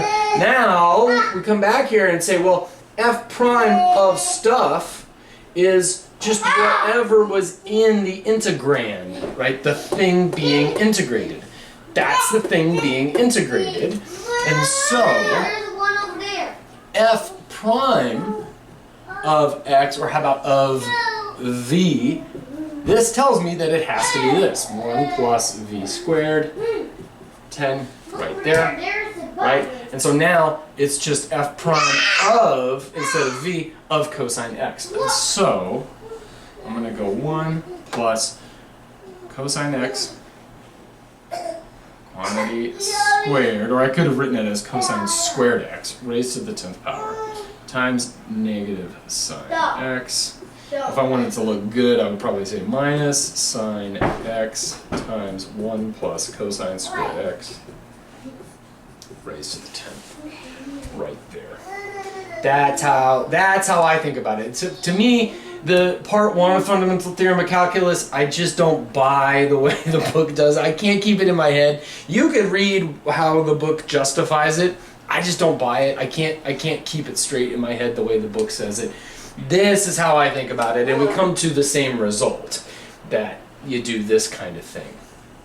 In case I wasn't clear, please do, for numbers 7 through 17. Let's do this method. Instead of use part 1, in our homework, we're going to use part 2. Okay? So this type of thing, right? So, number 22 says evaluate this integral. Notice it's a definite integral going from a specific number to another specific number, right? And so we're in this regime right here. Only, I mean, now with the x thing, we're talking about an actual number here. It's given us a definite start and a definite stop, so we expect to get an actual number. And so this says we find any antiderivative of this function right here. Now, in practice, you're not going to do what I'm about to do, but by the rules of integrals, right? An integral is a linear operator, so what does that mean? Well, that means that we could split this. This is the same thing as integrating this one, integrate this one, minus off, integrate this one. So what you're doing here is you're going from 0 to 1 of 1 du, plus the integral from 0 to 1, 1/2 u to the 4th, minus the integral from 0 to 1, 2/5 u to the 9th, oops, du right here, du. Okay, now we could use another property. Well, it's the same property that it's in a linear operator. You have 1 du here. We could pull out the half, 1/2 integral from 0 to 1 of u to the 4th du, minus pull out the constant 2/5 integral 0 to 1 of u to the 9th du. And now it's a lot simpler. We just take the antiderivative of 1 du. So you had some function f of u, and when you took the derivative of it, you get 1. It's the only function you know that, in other words, the only function that has a slope of 1, you can say, oh, it's x. Yeah, but we're dealing with u. U is the input, right? So then f of u must have been u. And when you take the derivative of it, we get 1. So yes, that's it. Now, you say, well, any antiderivative, doesn't it have to be plus a constant? Well, yeah. In general, the antiderivative would be plus a constant, but it's any antiderivative. So in particular, it's the one where the constant's equal to 0. So let's just choose the easy one right now because it says any antiderivative. So let's choose the easy one. And so we're going to say, okay, the antiderivative of this is u. And now we're going to take this and evaluate it at 1 and 0. And this is the way we do that. We do that right there. That means that we're going to plug in a 1 for u and then subtract off, plug in a 0 for u. Now, plus 1/2 times, okay, what's the antiderivative of u to the 4th? So you had a function, you took its derivative, and you got u to the 4th. Well, that means that it had to be u to some power. What power? It would have to have been 1 bigger. But if you just took the derivative of this, the 5 would have come down. So it must have been the case where you would had to have divided off by 5. And now we're going to check that, because my claim is now that the thing that I'm going to evaluate is going to be 1/5 u to the 5th. And let's just make sure that when I take the derivative of it, we do indeed get u to the 4th. So take the derivative of this, 5 drops down, kills the 5, so it's a 1. Subtract off 1, you get a 4. Yes, that's it. So this is 1/5 u to the 5th, up here at 1 and down at 0. Now, we're going to minus off 2/5 times, okay, here we are again. We took the derivative of some function, and we got u to the 9th. Well, I know how powers work. It must have been u to the 10th to start off with, but there's no 10 there when I take a derivative, so it must be the case that we divided off by it. Yeah, and so I'm going to check. Take the derivative of this. 10 comes down, kills the 10, he's gone, yes. Subtract off a 10, you get, subtract 1 off a 10, you get 9, that must be that. And so we have 1/10 u to the 10th evaluated at 1 and 0. Okay, so now I'm going to actually do these calculations. I'm going to, you see, this is just a shorthand way. You can kind of see why it might be nice. That way you don't have to do all of this at once, and then do another one and do all of it at once. Do this, do it all at once. Like, you could break up your work here, right? Instead of having to do this difference every time. And that's going to I'm telling you, please use brackets here. It will make your life so much easier because it's all too easy to go, oh, it's 1/2. Then, well, I guess with a 0, it's, I'll do an example where you can see where it would mess you up. But here we go, okay? So this is the same thing as u minus u, but only plug in a 1 for u, you get a 1. Minus off, plug in a 0 for u, you get a 0. This is plus 1/2 times, okay, 1/5 times 1 to the 5th, which is just 1. Minus off 1/5, 0 to the 5th, which is just 0. But I'm being explicit here that that's what this means. When you have this bracket with 2 endpoints there, that's what it means to do. Now we're going to minus off 2/5. What does this say to do? Take a 10th times, I plug in a 1 for u, I get 1 to the 10th. And I didn't do this here, it's to the 5th. Minus off 1/10 u, which is 0, right? Plugging in a 0 here. Every time it's just this, right? In fact, you could write this like this. F evaluated at B. A. That means the same thing right there. Okay, and that's what we're doing here. Raise that to the 10th. Okay, it's really nice whenever you have 0 in one of these because it often makes your life much easier. So this just works out to be 1 plus 1/2 times a 5th minus 2/5 times a 10th. Which, I mean, we could write that as 1/10 minus 2/50ths, and that's whatever it is. Which I don't care. Oh, I do care. I'm curious now. 50 over 50 plus 5 over 50 minus 2 over 50 is 53/50ths. I think. So, and that looks reduced. I don't know for sure. But. Okay, so that's what this is. Let's do another example. Okay. Integrate this function, the cube root of x, from 1 to 8. This is where, if you've been doing the quotient rule forever, no idea. I would have no idea how to do this, right? We're trying to find the antiderivative of this. You have some function, f of x, and when you take the derivative of it, you get the cube root of x.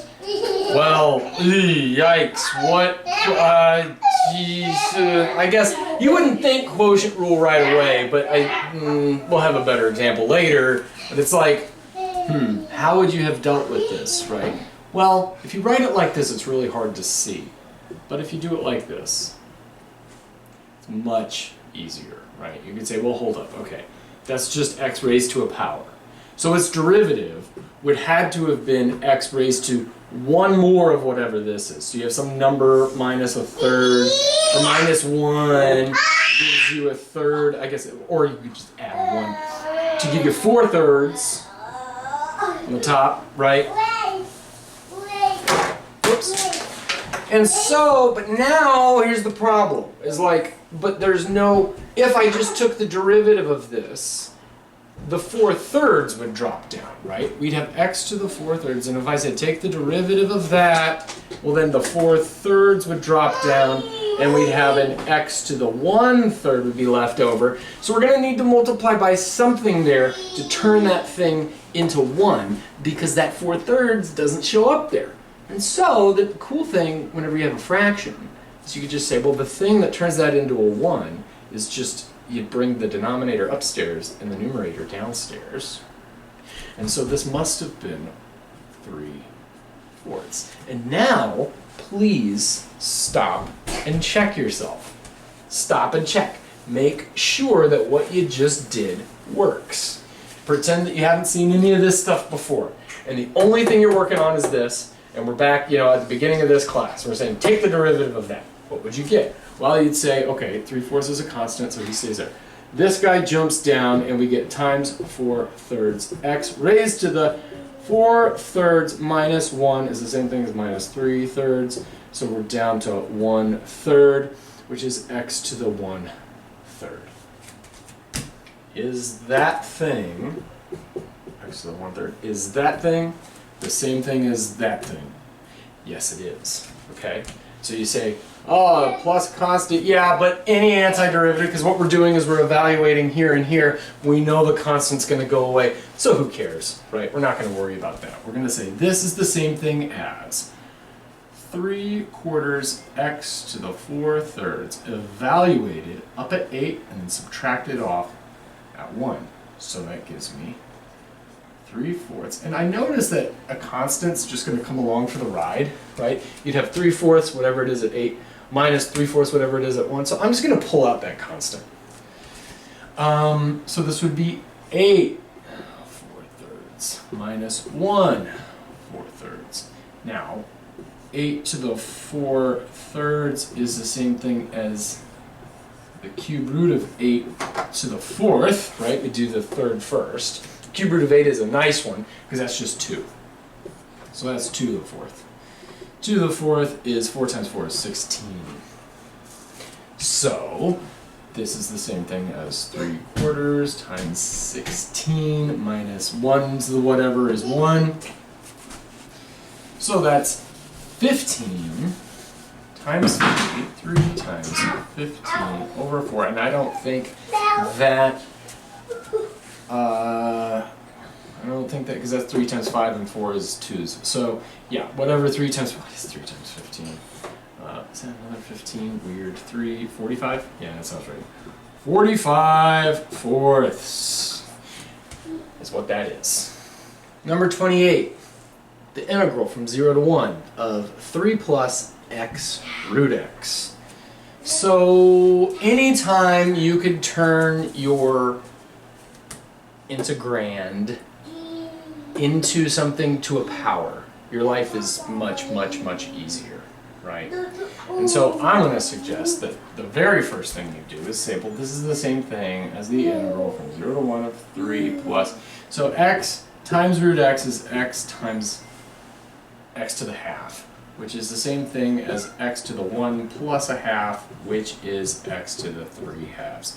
That's going to be much easier to deal with, because now you have your variable raised to a power, and that's one of the easiest things you could do when it comes to taking derivatives or finding antiderivatives, okay? And so, okay, here we go. Again, you could do this. You could write this out explicitly like this if you wanted, or you could just jump to the chase and say, I know it's going to be whatever the antiderivative of this thing is, which is 3x, right? Yeah. Evaluated from 0 to 1 plus whatever the antiderivative of that is. So we took the derivative of some function and we got x to the 3/2. So I know that my original function must be x raised to some power. It must be one more than that. So I add 2 halves to that and we have 5 halves. But if I took the derivative of it, the 5 halves would have dropped down and we would have had this. That 5 halves ain't there, so I'm going to need to multiply by something to kill that off. It's a fraction, so that makes it easy. Bring the 2 upstairs and the 5 downstairs, and we should have 2/5 like that. Now, check it, right? Don't trust yourself, because you will, obviously, you've been going in one direction all year, right? Going in the opposite direction, you're going to mess that up, right? So check it. Every time you think you have an antiderivative, check it, okay? So, I'm going to take the derivative of this. The 2/5 comes along for the ride. The 5 halves jumps down, and we get 5 halves times. Now I subtract off 1 from 5 halves, so that's 5 halves minus 2 halves. It's 3 halves. 3 halves. Is that the same thing as that? Yes, it is. Okay, we're good to go. So, now we are adding on 2/5 x to the 5 halves evaluated at 1 and 0. So Plug in my 1 here, I get 3 times 1 minus 3 times 0 is 0, plus 2/5 1 raised to the 5 halves, minus 2/5 times 0 raised to the anything is 0, and so I get 3 plus 2/5, which is 15/5 plus 2/5 is 17/5. Or you could set up a Riemann sum and take a limit of the Riemann sum. Good luck, right? Much easier. Number 26, find the integral from, or evaluate the integral from pi up to 2 pi of cosine theta d theta. Now, real quick, we could kind of do this geometrically. We know cosine does this. Here's theta. Here's pi, and here's 2 pi. It looks like these two areas, the one up here and the one down here, it looks like they're the same size. Right? And it looks like, well, if that's positive area, that's negative area, when you put them together, it should cancel out. It should be 0. But we want to make sure that's the case. So we're going to use the fundamental theorem of calculus to make sure of this. Like up until now, we've just used geometric intuition, right? We did that before with this guy. We said, well, goes up, then it comes down, and so this is the same size as this, it should be 0. Well, now let's just make sure that that's the case. And so, we find the antiderivative of cosine. We took the derivative of some function and out popped cosine. And so what was the original? Oops. Well, it must have been sine, right? Because sine, take the derivative of sine, goes to cosine. Be careful with sine. This messes everybody up. Messes me up every time I do it. I have the integral, and it involves sine from somewhere to somewhere. I say, okay, you took the derivative. Okay, so it must have been cosine. But wait, is that the case? You took the derivative of some function, and you got out a sine. So the original function is cosine. No, if you take the derivative of cosine, you get negative sine. So this must itself have been negative to begin with. Take the antiderivative of sine, you get negative cosine. This case happens to be easy. It's just sine. Now I'm going to check it. Take derivative of sine. Do I get cosine? Yes. So this must be sine theta evaluated up at 2 pi and down at pi. So that's sine of 2 pi minus 2 pi. And that they should both be 0, right? Because sine does this, and it does this. Here's pi, here's 2 pi. Plug in there, you get a 0 minus 0 is just 0. As we expected. Number 34, evaluate the integral from 1 to 2 of s to the 4th plus 1 all over s squared ds.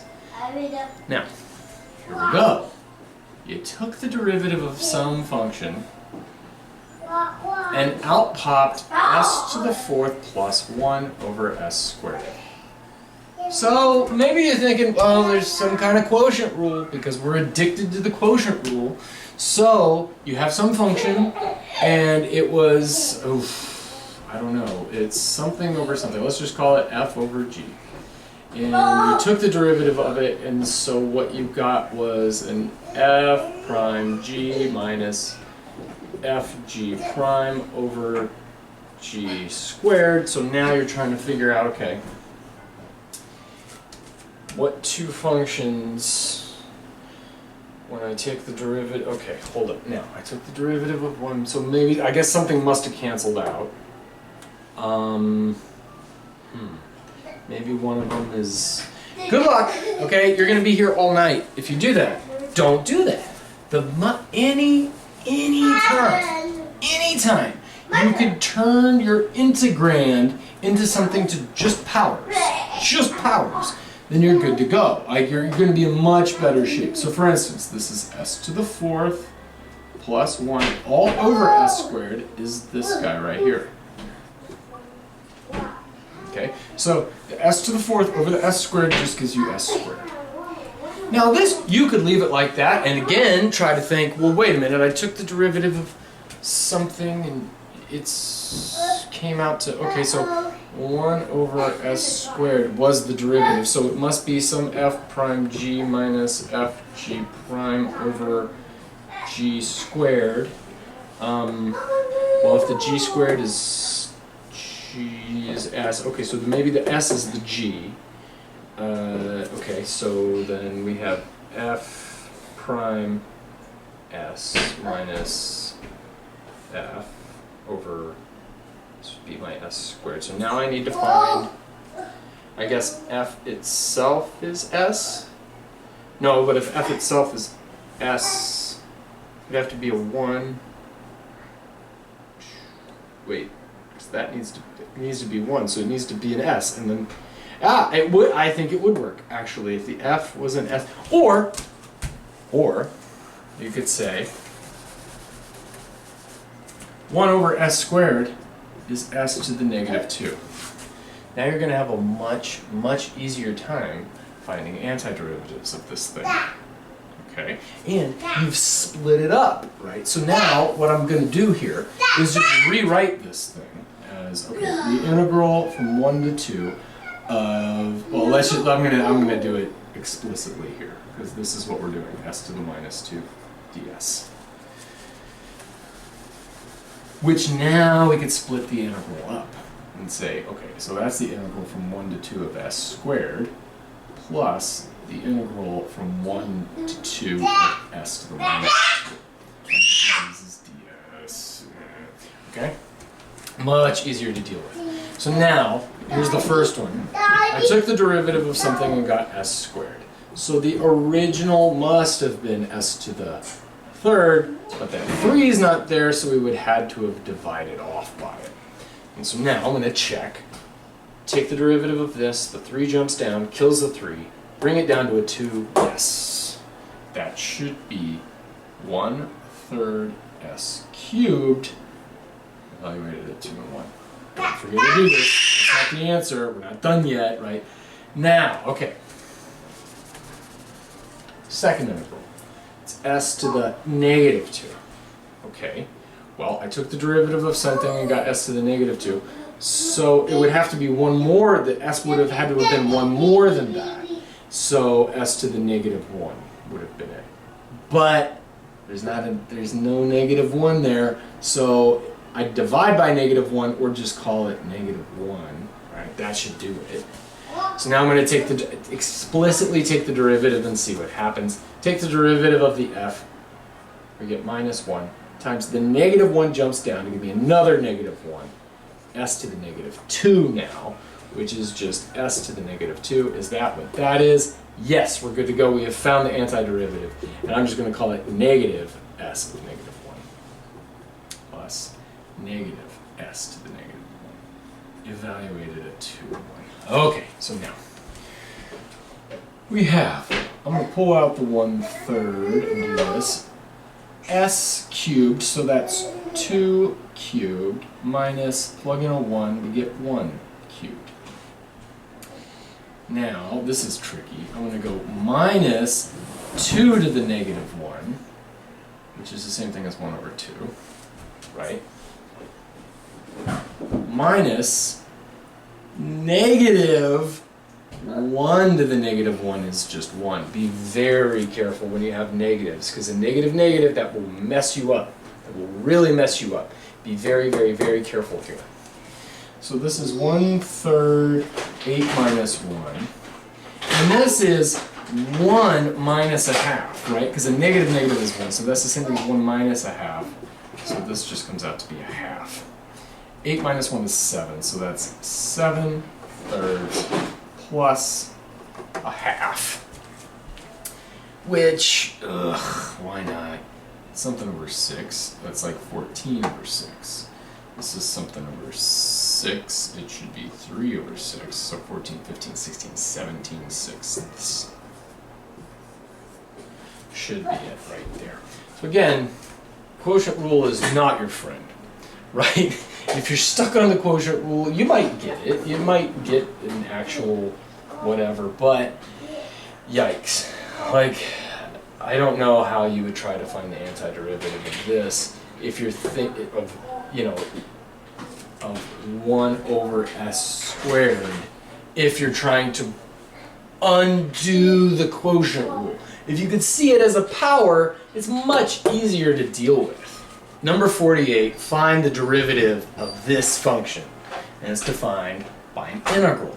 And you can see you got some ugly stuff going on here. But what I'm going to do is use this guy. Okay, I'm going to say what I can't, off the top of my head, think of what could possibly be the antiderivative of this. But it's something. Let's just call it big capital F. Okay, so it's some big thing F minus F. And now we're evaluating it at the endpoints, right? The top endpoint, the upper limit, is x squared minus, when I plug in here, is tan x. So, okay, take the derivative of this. You could just do it symbolically. Okay, I'm going to say, take the derivative of g. Well, you get whatever g prime is. Okay, nice. Now, whatever this is, now we just simply use the chain rule. Take the derivative with respect to x, which is what it's implied there, right? Well, you take whatever the derivative of f is, leave the inside stuff alone, multiply by the derivative of the inside, which is 2x, minus off. Take the derivative of this, leave the inside stuff alone, multiply by the derivative of the inside. Derivative of tangent is secant squared. Okay, now the only thing to do is say, well, hold up, this tells me that this derivative is whatever's inside there, okay? And so now we just need to say, okay, so then this function, this f prime of, let's call it, I don't want to use t and I don't want to use x. I'm going to use, how about y? Y is whatever this function is right here. Okay, so that's just this, 2 plus y to the fourth. And so now, if I take that function and plug in an x squared, I would have, let's see, 1 over the square root of 2 plus, now it's going to be y to the fourth, so that is going to be something to the fourth. What to the fourth? Well, the x squared to the fourth. Right, that's what would go right there. I'm going to go ahead and make it a little bit easier on me and call it x to the 8th times 2x, which I will put in the numerator in just a minute. Now, minus off. Now, it's that same function, which is just this guy, 2 plus stuff raised to the 4th power. And what's the stuff that goes in? Well, tan x times secant squared. Technically, we're done. I'm going to clean this up just a little bit. Not much, though.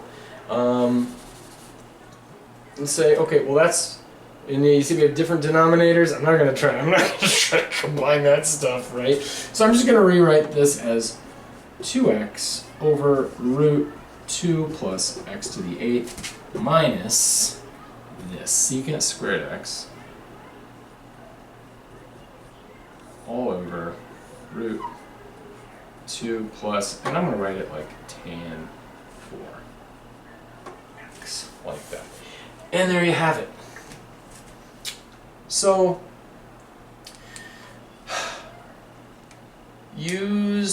like I said, for numbers 7 through 17, it's going to say to use fundamental theorem of calculus part 1 to do this. I don't think about it that way. I don't want to teach that. I don't like to think about that. This is how I like to think about it, right?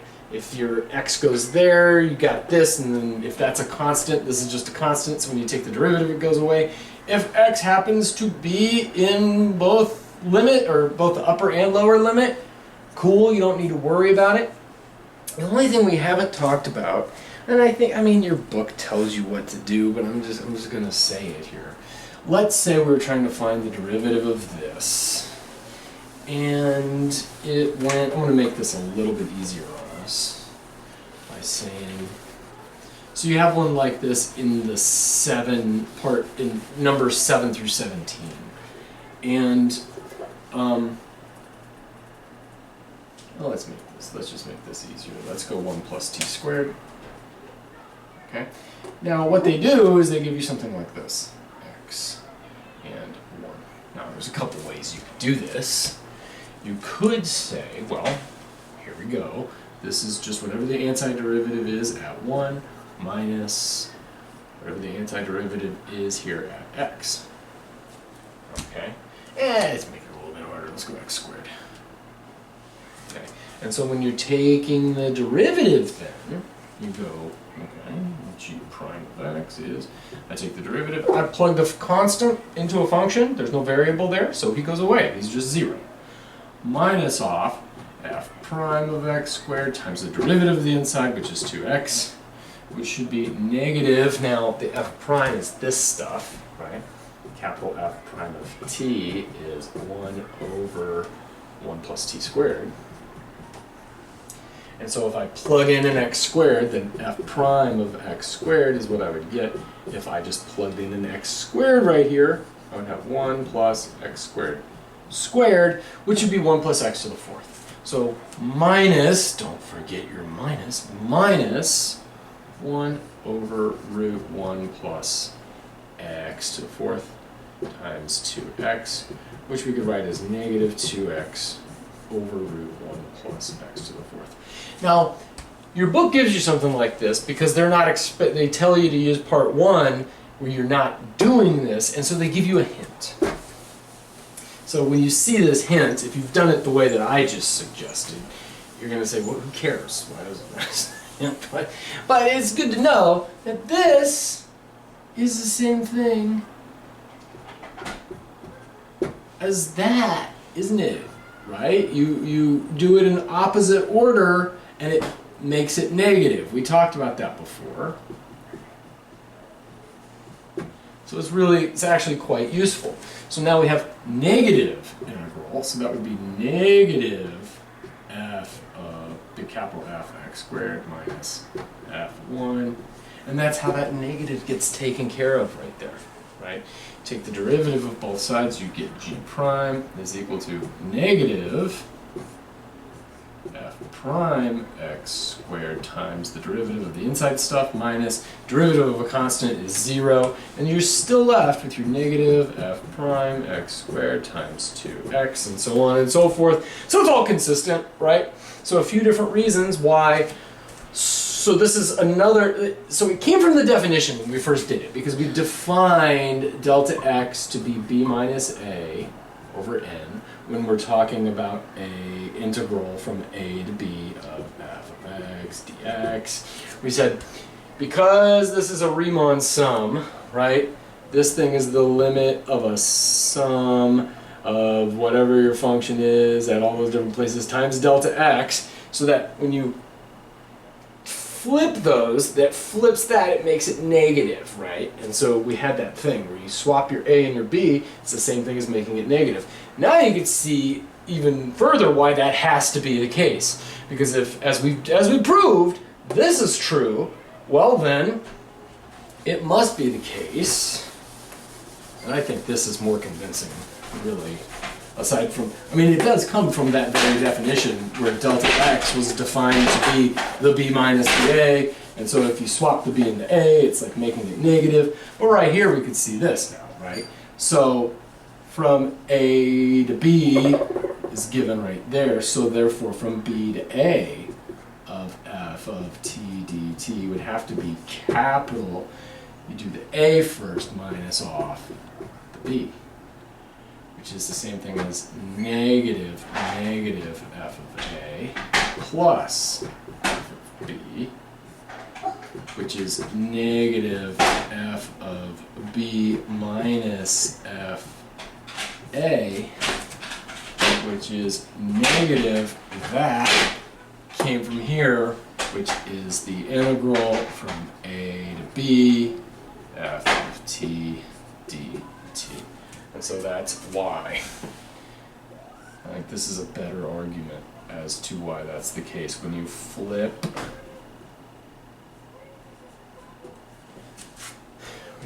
the what are these called? They're not variables of integration. They're the when you flip the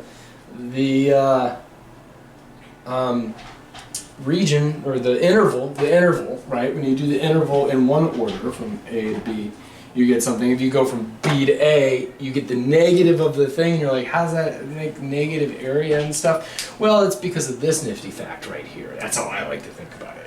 It's like, well, yeah, if you do it in the opposite order, you'd be going f of A minus f of B, which is the opposite of going, which is the negative of going f of B minus f of A.